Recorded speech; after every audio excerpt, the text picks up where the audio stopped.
गुरु प्यारी साध संगत जी, नमस्कार जी। आप सब कैसे हो? आशा करती हूँ बाबा जी के श्री चरणों में अरदास करती हूँ कि मालिक की कृपा से, निरंकार दातार की मेहरबानी से आप सब बहुत खुश होंगे, मौज बहार में होंगे और अवश्य ही भजन सिमरन में होंगे। साध संगत जी, मैं हाजिर हूँ आज आप सभी से एक बहुत ही खूबसूरत साखी साझा करने के लिए। उम्मीद करती हूँ ये साखी आप सभी को बहुत पसंद आएगी। तो साथ संगत जी, चलिए आइए समय न गवाते हुए शुरू करते हैं जी। साथ संगत जी, प्रातः काल का समय था। गुरुकुल में हर दिन की भांति गुरुजी अपने शिष्यों को शिक्षा दे रहे थे। आज का विषय था आत्मा। आत्मा के बारे में बताते हुए गुरुजी ने गीता का यह श्लोक बोला, जिसका अर्थ है, आत्मा को न अस्त्र छेद सकते हैं, न अग्नि जला सकती है, न जल उसे गला सकता है और न हवा उसे सुखा सकती है। इस आत्मा का कभी भी विनाश नहीं हो सकता और यह अविनाशी है। यह सुनकर एक शिष्य को जिज्ञासा हुई। वह बोला, किंतु गुरुवर, यह कैसे संभव है? यदि आत्मा का अस्तित्व है, वो अविनाशी है, तो भला वो इस नाशवान शरीर में कैसे वास करती है? और वो हमें दिखाई क्यों नहीं देती? क्या सचमुच आत्मा होती है? गुरुजी मुस्कुराए और बोले कि पुत्र, आज तुम रसोई घर से एक कटोरा दूध ले लेना और उसे सुरक्षित अपने कमरे में रख देना, और कल इसी समय वह कटोरा लेकर यहाँ उपस्थित हो जाना। साथ संगत जी, अगले दिन शिष्य कटोरा लेकर उपस्थित हो गया। गुरुजी ने पूछा कि क्या दूध आज भी पीने योग्य है? शिष्य बोला कि नहीं गुरुजी, यह तो कल रात ही फट गया था, लेकिन इसका मेरे प्रश्न से क्या लेना देना है? गुरुजी शिष्य की बात काटते हुए बोले कि आज तुम रसोई में जाना और एक कटोरा दही ले लेना, और कल इसी समय यह कटोरा लेकर यहाँ उपस्थित हो जाना। अगले दिन शिष्य सही समय पर उपस्थित हो गया। गुरुजी ने पूछा कि क्या दही आज भी उपयोग हेतु ठीक है? शिष्य बोला कि हाँ गुरुजी, ये अभी भी ठीक है। अच्छा ठीक है, कल तुम फिर से इसे लेकर यहाँ आना, गुरुजी ने आदेश दिया। अगले दिन जब गुरुजी ने शिष्य से दही के बारे में पूछा, तो उसने बताया कि दही में खटास आ चुकी है और वह कुछ खराब लग रही है। साथ संगत जी, इस पर गुरुजी ने कटोरा एक तरफ रखते हुए कहा कि कोई बात नहीं, आज तुम रसोई से एक कटोरा घी लेकर आना और उसे तब मेरे पास लेकर आना जब वो खराब हो जाए।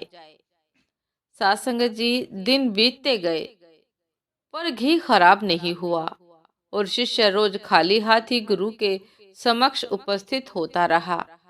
एक दिन शिष्य से रहा नहीं गया और उसने पूछ ही लिया कि गुरुवर, मैंने बहुत दिनों पहले आपसे प्रश्न किया था कि यदि आत्मा का अस्तित्व है, वो अविनाशी है, तो भला वो इस नाशवान शरीर में कैसे वास करती है और वो हमें दिखाई क्यों नहीं देती?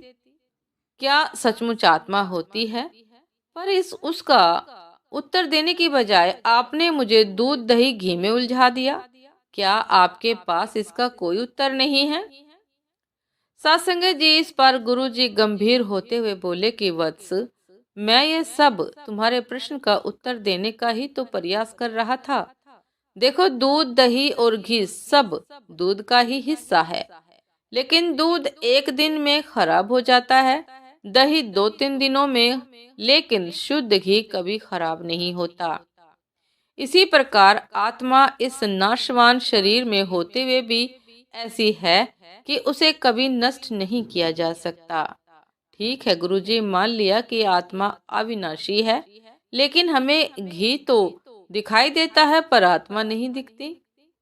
शिष्य गुरुजी बोले कि घी अपने आप ही तो नहीं दिखता ना, घी अपने आप ही तो नहीं दिखता ना, पहले दूध में जामन डालकर दही में बदलना पड़ता है, फिर दही को मथ कर उसे मक्खन में बदला जाता है और फिर कहीं जाकर जब मक्खन को सही तापमान पर पिघलाया जाता है तब जाकर घी बनता है।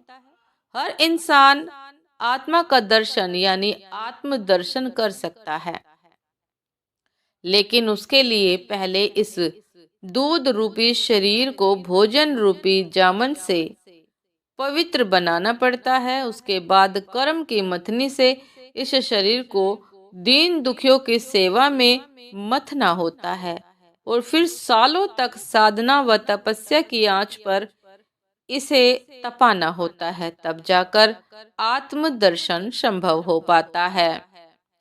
शिष्य गुरुजी की बात अच्छी तरह से समझ चुका था। आज उसकी जिज्ञासा शांत हो गई थी।